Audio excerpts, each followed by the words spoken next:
Good afternoon, team. This is Sunday, June 23rd, the afternoon. It's a little breezy. We're outside, so forgive my things flying around. This is week number 25 report. It's been a beautiful day, so I thought we would do the report from outside today. Let's get right into it. I would like to start with our current business. Our current business, we are well behind the number right now. I'm quite concerned. I'm hoping that we have a ton of VMI shipping going on. We are well behind the number. So those of you managers and people involved, when you see the email, I look forward to you digging into this. I will be getting with the sales team, managers, and looking at all of the shipments and upcoming shipments. But we need to get into this. We only have 1 week left. This is the last day. So let's get into it together. I apologize. I had mentioned to you in the last report that we would start employee reviews. These will start this week for certain. What's taken us so long is that we're doing a completely different approach. In the past, we would traditionally have you do a simple review. We do a review, we sit down, and it hasn't been working. We have a rather unique approach that's going to require your engagement, you're getting involved in your development plan, you being engaged, you spending time. You make the commitment to us, we will make the commitment to you, and together we can have some explosive growth, and we can have a review of substance with real directives and real action items that can lead to some real change and for us being successful both personally and professionally. So we're going to have a meeting on Monday. I think we're going to do around 1:30 when we have both first and second shift here. We will get that set up and we will talk in more detail during that meeting. The AS9100 audit is going on this week. Our quality team has been sequestered in the Purple Rain room working on all the audit material, and they've bitten off quite a bit chunk to do this in a short time frame. So let's all be supportive. The AS is a very important piece of our diversification. Once we get the certification, we can begin marketing. We can actually start a complete different business unit that will be required for us to get into AS. This will really help us have diversification and future business growth that will be very profitable in the future. Applying the things we do from a manufacturing standpoint that we've done from commercially, automotive, medical, and now diversifying into AS9100, this will really help us for the future. Butter? Here behind me. Alright, next thing, Advanex Superhero. Since I was sick most last week and I haven't had a lot of engagement with the managers and supervisors, we've got a couple of them. The first one I would like to point out is the quality team.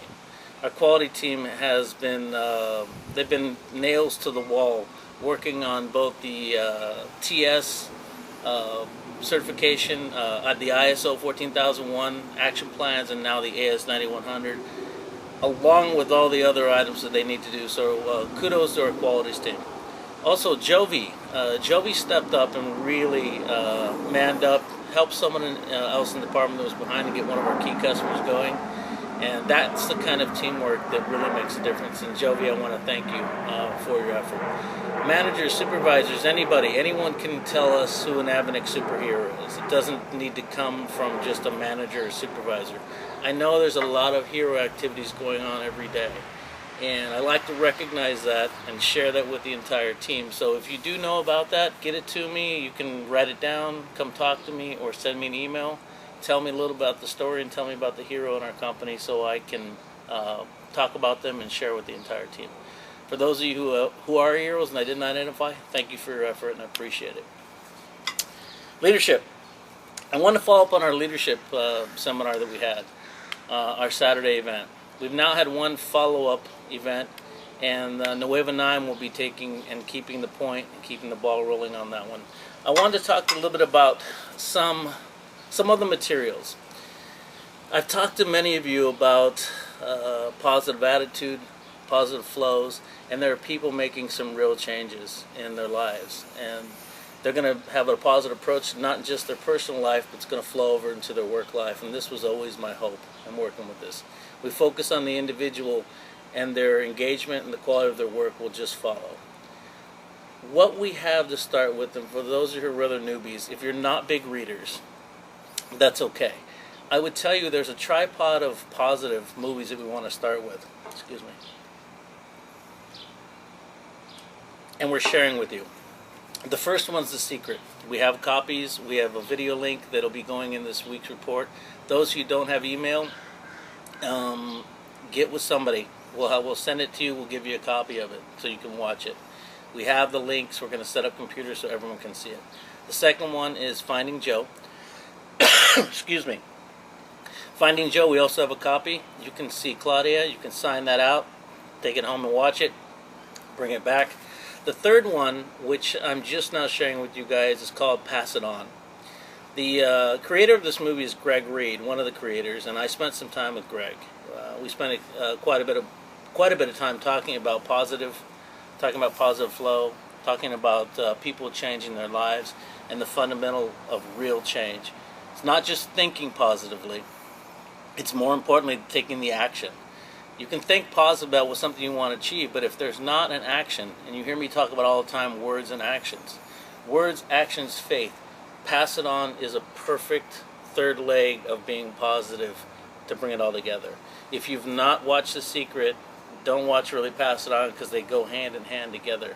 If you have watched The Secret, I would strongly suggest you watch Pass It On. Pass It On is a movie that's great for not only you, but for your entire family. I would suggest you get the team together, your family together, sit down and watch it. Invest in an hour and a half. It's absolutely powerful, and I look forward to working with Greg in the future.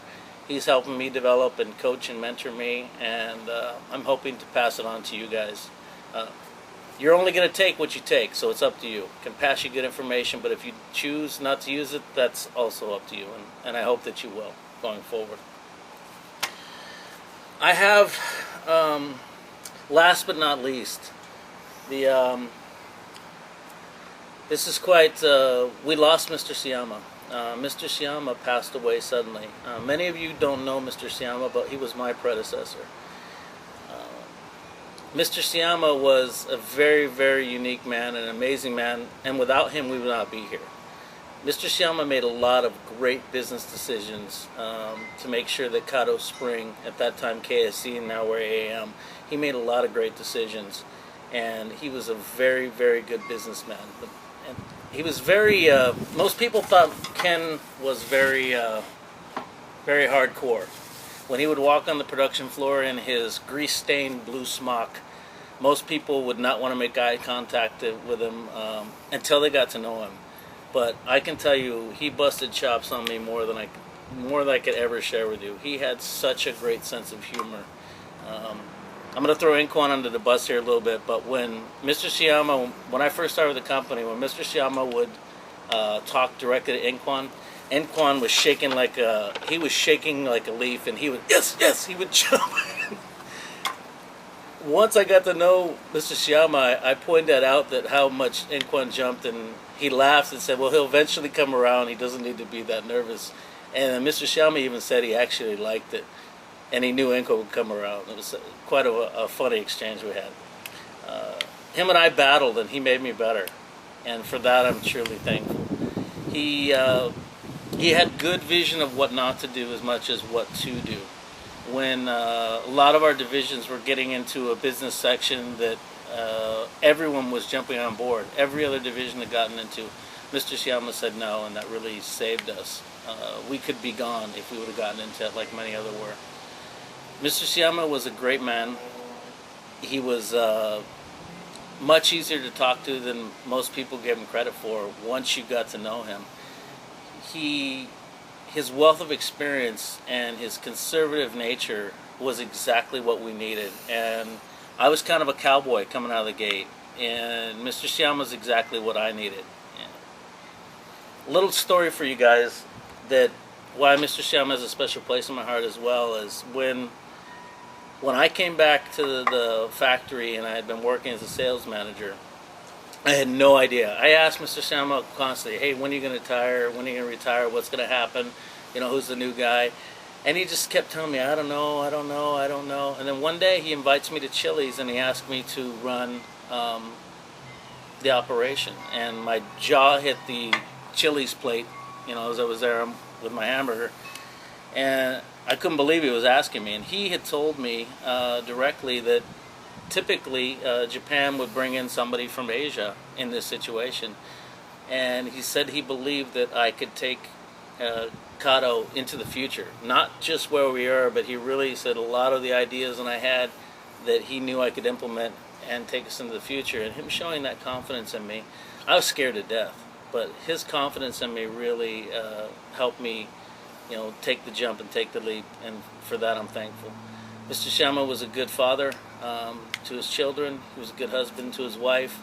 He was a good friend to me. He was a great businessman. He will be missed. On that note, Ken Suyama, we'll miss you, and please send out your positive thoughts and prayers to his family, and that's it. I will say, everyone, thank you for your time. Hope you had a great weekend, and I'll see you soon. Thank you.